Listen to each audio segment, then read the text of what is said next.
Bonjour à tous, je m'appelle Yakov Corda. Je suis né en Corse, à Porto-Vec. Ce petit film pour vous dire que j'ai fait un voyage de l'âme, un voyage du corps aussi. La Corse, ce sont ces paysages sauvages. Comment vous dire, c'est la nature que j'aime, une nature sauvage. Ici, on est à Nauta, aux environs de Porto-Vec, la ville où je suis né. Et Nauta, c'est un petit village. Et aux alentours, il y a ces paysages merveilleux, infinis. Il y a toujours aussi dans ces paysages ces petits murs de pierre. Ils sont faits à la manière du savoir-faire justement des anciens qui étaient capables de mettre des pierres les unes sur les autres pour faire des murs, et que ces murs finalement ils ne sont pas scellés.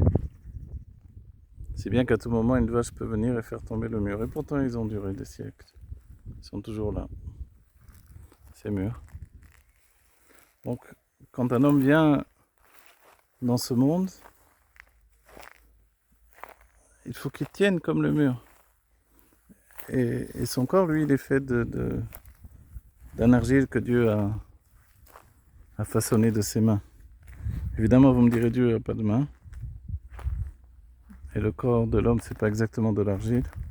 Donc c'est une image. Mais cette image, elle veut nous dire quoi? Elle veut nous dire que les mains représentent les sentiments. Ça, c'est d'après la Kabbalah, là. Et Dieu a fait l'homme avec ses sentiments. De la même manière, on peut encore objecter et dire, mais Dieu n'a pas de sentiments. Tout au moins pas nos sentiments. Donc comment on peut avoir, nous, les hommes, des sentiments humains, alors que Dieu, lui, il a des sentiments divins. Et c'est ça le miracle de la création. C'est-à-dire qu'entre les deux, il y a la conscience. Et à partir de la conscience, alors, les sentiments divins deviennent des sentiments humains. C'est ce qui fait que, d'une certaine manière, nous sommes un homme humain, bien sûr, mais avec en nous le souvenir de l'aspect divin de nos sentiments, le souvenir du divin,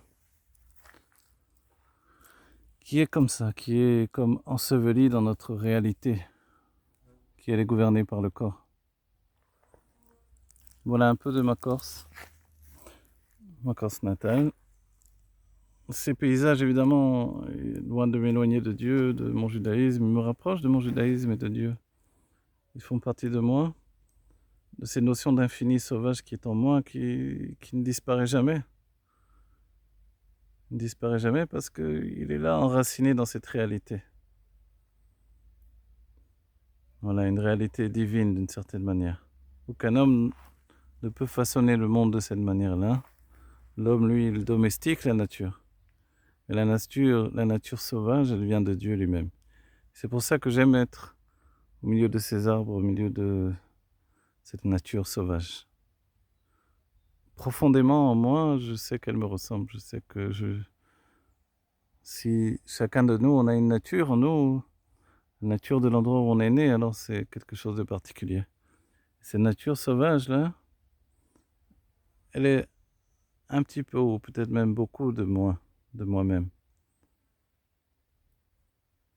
C'est cette part de l'infini divin qui s'attache à la matière qui me convient.